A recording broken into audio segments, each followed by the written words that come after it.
much do you receive back? What happens if your doctors do something illegal? What is the moral and ethical standing and expectation of the medical office? So besides the clinical medical assisting portion and then the 4-year degree, which was business management with a focus on healthcare administration, I also did these other courses that were specialized in understanding the medical law and ethics, the HIPAA, Health Insurance Portability Accountability Act. All of these things, are ingrained deep within me because not only did I spend 5 to 10 years learning them, I also spent at least that working in a real world application of those ideas.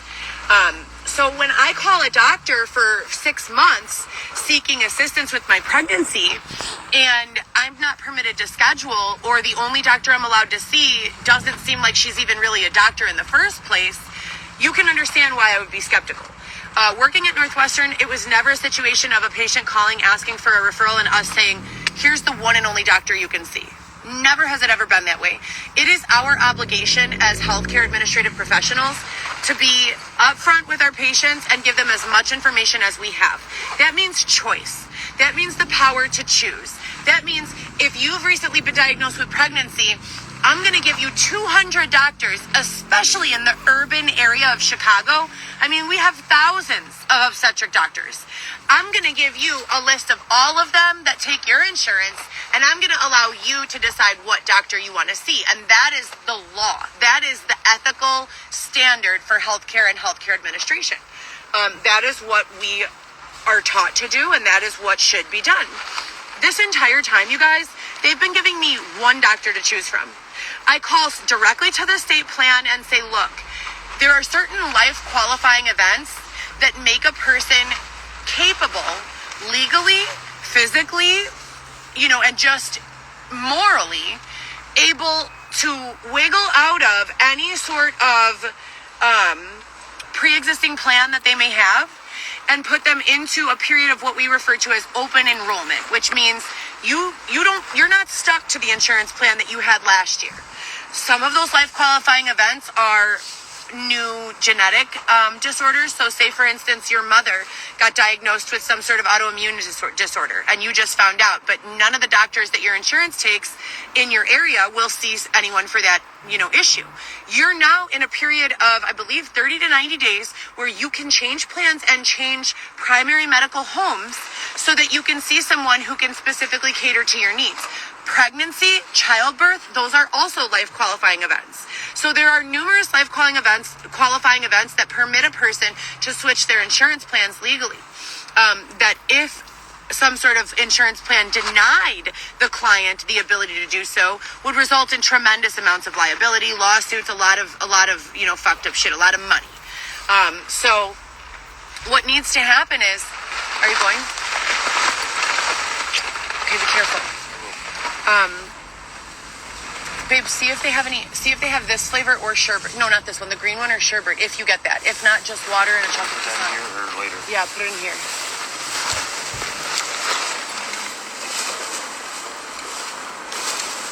Thank you. Okay, and all of this too, please. Hand it back to me. Let me get rid of all of this.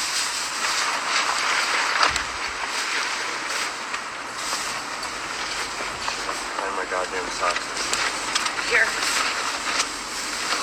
Love you too. Please be careful and hurry. Don't talk to strangers. I'm cold, you guys. My bad.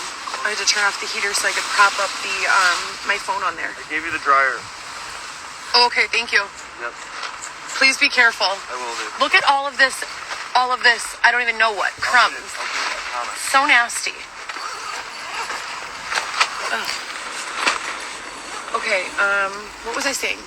Oh yeah, so anyways, anyone who's been along for the ride, I've gone live on these phone calls before, like numerous times. And you guys have been equally as appalled as I've been. I've even called Springfield and said to Springfield, what in the mother is going on, And Springfield has said the same thing. Call your local alderman. There's nothing we can do unless the state changes policy.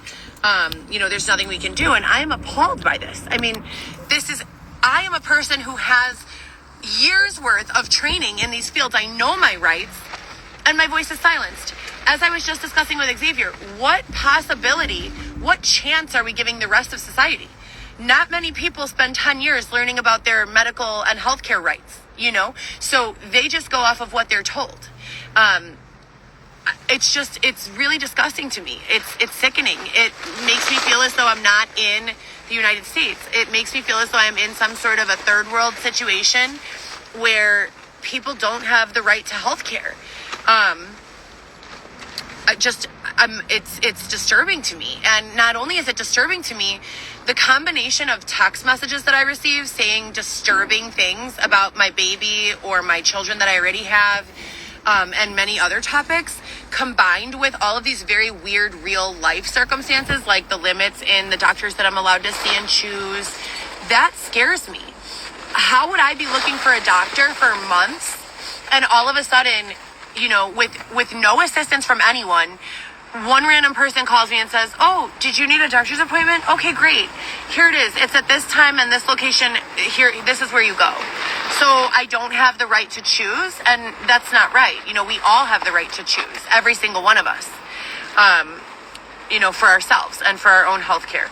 So I didn't want to accept the appointment because, as I said before, I can't find much research about this doctor.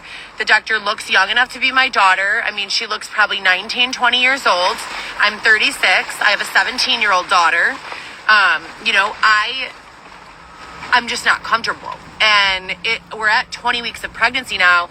I know my baby's healthy. I've ordered all my own stuff. So I have a primary care physician. He's an awesome person and care team. He has multiple people who work with him.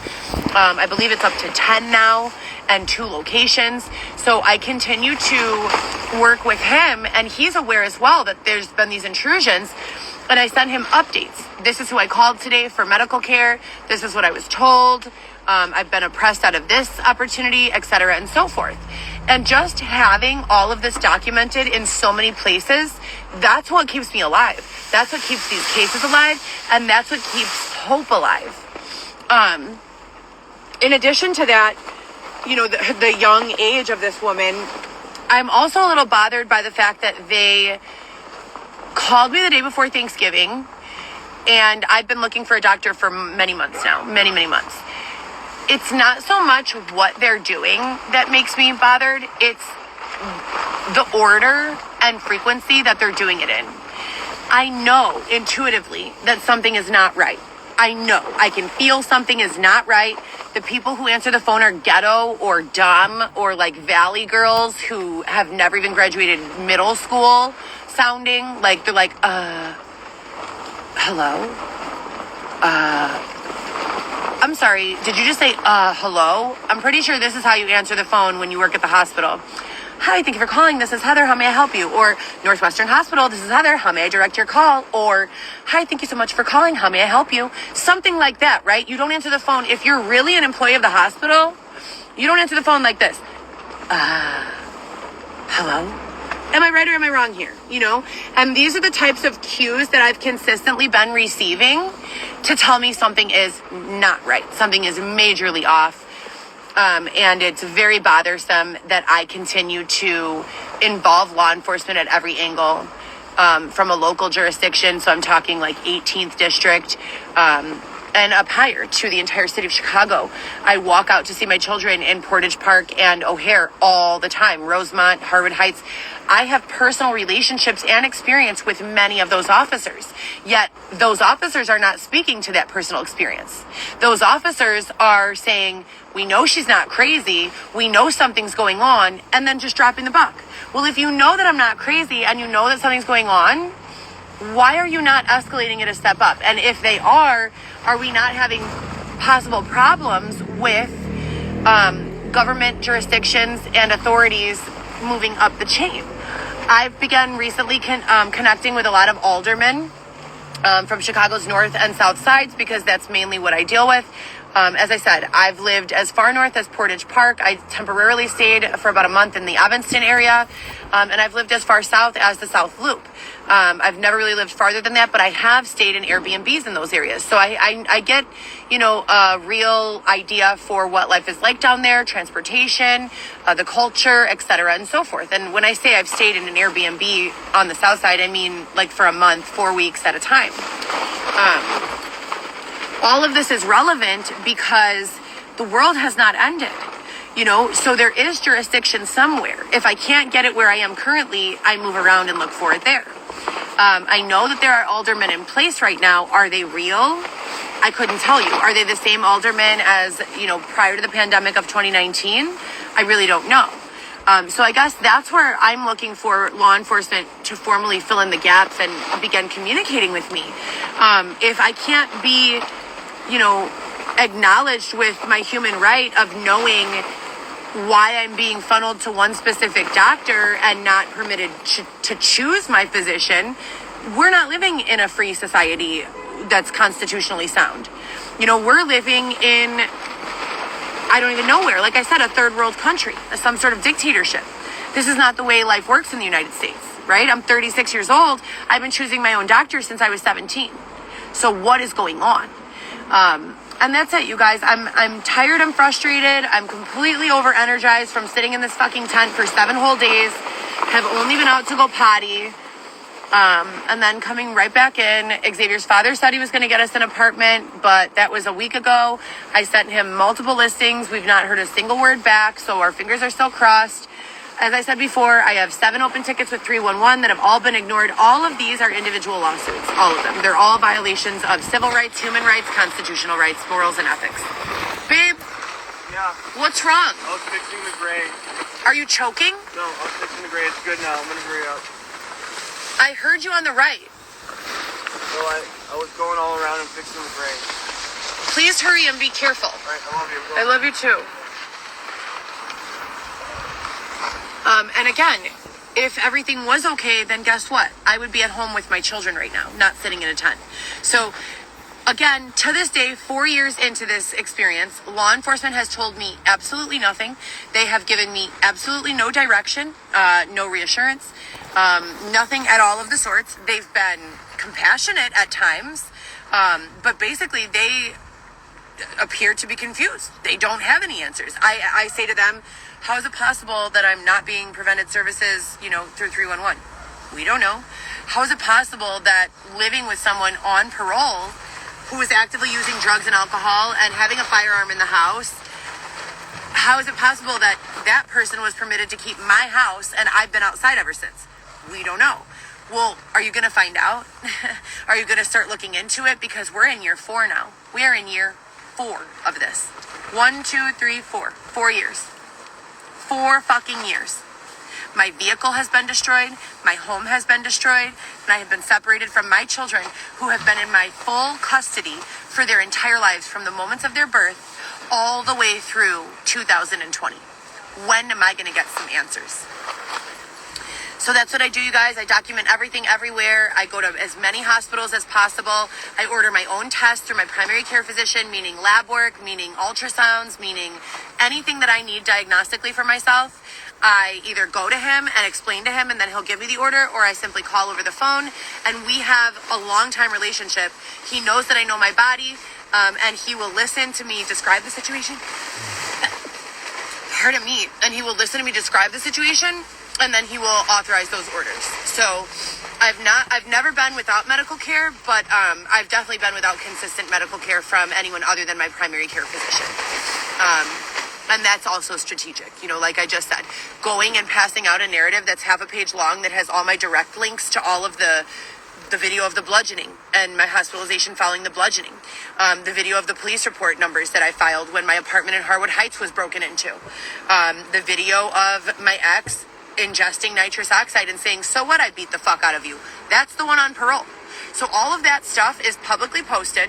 All of that is pivotal in understanding this case and all the cases connected to it. And all of it can be found publicly here on Instagram, YouTube, and many other social media platforms. I pass out a piece of paper to law enforcement that I encounter, as well as any sort of medical staff that I meet. or encounter. It is in my legal medical record. It is in my DHS case. It is everywhere. It is everywhere. Every lawyer I meet, my family members, it is everywhere. So there is no bullshitting. You are not going to say that, I'm not doing what I'm supposed to be doing. You are not going to say that I was out partying rather than being a mother. You are not going to say that I am not filing police reports or that I am involved in any way in any of these disgusting filth that's going on around here. You could say it, but we can prove otherwise. So it's exhausting, you guys. For those of you who have been with me this entire process, I know there have been a lot of you since the ManyVids days, documenting all of this tremendous adversity. Thank you so much. I cannot thank you enough. I am waiting for the day that I win a settlement, that I began being in receipt of restitution, especially for the violent crimes that have been done unto me, especially for the time I've been unlawfully separated from my children, especially from the unlawful detainments and robberies of my property and physical home, my car, etc., and so forth. I believe with my entire heart and soul that I will receive the restitution that I deserve, which, according to my lawyers and many other lawyers I've spoken with, is in the neighborhood of $12,800,600. And that's everything from the unlawful detainment in the psychiatric ward to the unlawful detainment in Elmhurst and Delnor hospitals, unlawfully documenting that there was a psychiatric issue that I was there for when I was actually there because I had been dosed and was vomiting and pooping and unconscious, found by paramedics. All of this is very well documented, and all of this has a dollar amount. Every single part of it. Every part. As I said before, every one day that I'm separated from my children has a dollar amount, and we're at 4 years. What's the price that you would allocate towards someone stealing you away from your children? $100 a day per child? $1,000 a day per child? What do you think would be fair? I bought a $15,000 car. 2 months after I paid it off, it was destroyed and stolen from me. I was unlawfully thrown out of my own home at 2037 West Roscoe, and that resulted in me being intentionally sleep deprived and then sexually assaulted. I won't usually I say something out of frustration that's very vulgar and vivid to give you guys an idea of what happened. No one other than law enforcement threw me out of my home. Law enforcement and the criminal justice system. And the tape that you guys saw on One Heather GEE that has law enforcement standing outside of my home and me explaining to them what was going on, a photo of the padlock that Dylan was attempting to install in my bedroom door, and a video of him smoking nitrous oxide while on parole, freshly out of prison, clearly having a drug problem that I reported to his immediate supervisors. All of that can be found publicly on Instagram. And the result of the inaction and the mishandling of all of those things, that's what landed me out in the street being sexually assaulted. That's what landed me having my vehicle stolen. Do you think that if I was safe in my home at 2037 West Roscoe and Dylan would have been taken in, for substance abuse therapy or counseling, that any of that would have happened? Absolutely not. I wouldn't have been raped and sleep deprived for 5 days and then sexually assaulted in the street in cold blood. Absolutely not. If you have a safe home to sleep in and you have your own vehicle to get to and from work like I had, not because anyone gifted it to me, because I worked my ass off for it, I would have never been raped. What's the price for a woman being sleep deprived for 5 days and then sexually assaulted when she screams, "No, please stop"? What's the price for that? So I love you guys so much. I hope you guys have a great day. I have not given up. I am documenting meticulously. We are in year 4. Every day that passes is an increase in that dollar amount. Viviana, Lewis, Alexis, I love you so much. I can't wait for us all to meet your baby brother. We haven't decided on a name yet, but we have been talking about Weston, possibly. Xavier really likes that. I like it, but at the same time, I feel like it doesn't really go. Like, I have a Viviana, Luis, Alexis, and they all have Hispanic last names. So I'm white, mostly Italian, Irish, and American. I have some Cherokee Indian, and I was raised, very cultured. I was raised in many different cultures. I was raised a whole year of my adolescence in a third world country, Jamaica. Babe? Yeah. What are you doing? I forgot to laugh. So not really like your traditional, regular American person. I'm kind of everything. And then my children's fathers are all Hispanic something, either Ecuadorian or Mexican. And Xavier is Mexican and Lebanese. So all of our babies have some sort of Hispanic flair, and I kind of want to keep the name thing going, like in, with that. My daughter Alexis is Alexis Alicia. My daughter Viviana is Viviana Maria. My son is Luis Alejandro. So I kind of like, Weston is like so white. I like it, but we would have to do a definite Hispanic middle name just to keep it all like, flowing. If you guys have any suggestions, drop them in the comments. Again, as I said, thank you guys so much for being there to support me. If you guys are here in the comments being nasty and hateful, I saw a bunch of toots being dropped and some other nasty rhetoric that we've definitely charged people for already because they're repeat offenders. There are no new people jumping into my dialogue saying these things. It's a bunch of people from 4 years ago who have not been charged yet who deserve to be charged. So please keep showing up. In addition to that, the one and only last thing I'll say is I have been through hell, more than hell. I have been through things that no human being should be through ever in their lives ever. And I have not treated anyone, even a fraction, as disgusting as the way that I've been treated. I don't know what some of you must be going through. I don't know what type of abuses you must be enduring. But I will pray that you receive the peace that you need that will ultimately bring me and the rest of the world the peace that we need. Because there is no one at all, and I've said this before, there's no one in existence who deserves to be treated the way that I've been treated. And that's from a pedophile to a child molester. Just kill them and put them right out of their misery. That's it. You don't treat someone with such disdain and torture people. The people who engage in torturing others or extending someone's life to torture them, they don't have any place in modern day society. And you could ask my peers. The society that we're building, the society where we all have enough, where there is no one living in lack, where there is no one going around harassing someone so that they feel sad and miserable. That's the society that I'm working towards. That's the society that my team is working towards. And that's the only society that I want to welcome into my communities, any of my social communities, any of my in-person communities, any of my communities, period. So if you're here being awful, I highly recommend you leave. All right. You guys have a great day. I'll let you know how the doctor's appointment goes. If there's any sponsors in the crowd, we recently had like 4 or 5 sponsors disappear again. I don't know what's going on. I don't know if maybe they just ran home to go get more like supplies, or I really don't know what's going on. But people have been very, very generous, and for that we're very grateful. And if you want to donate any time, money, advocacy, if you'd like to be helping making calls towards the court system and, presenting my legal name, Heather Gillespie, and saying, hey, we have questions on her behalf, please continue to feel free to do so. I very, very, very much appreciate it. Also, if someone could check on all 3 of my children, as well as Nick Albuquerque. I have not heard from my mother or my sister in nearly a year. I spoke with my father yesterday, so I think he's okay. But my main concern at this point is going to be Sam Worley, Nick Albuquerque, and obviously, as always, my children. So thank you guys again. Talk to you later.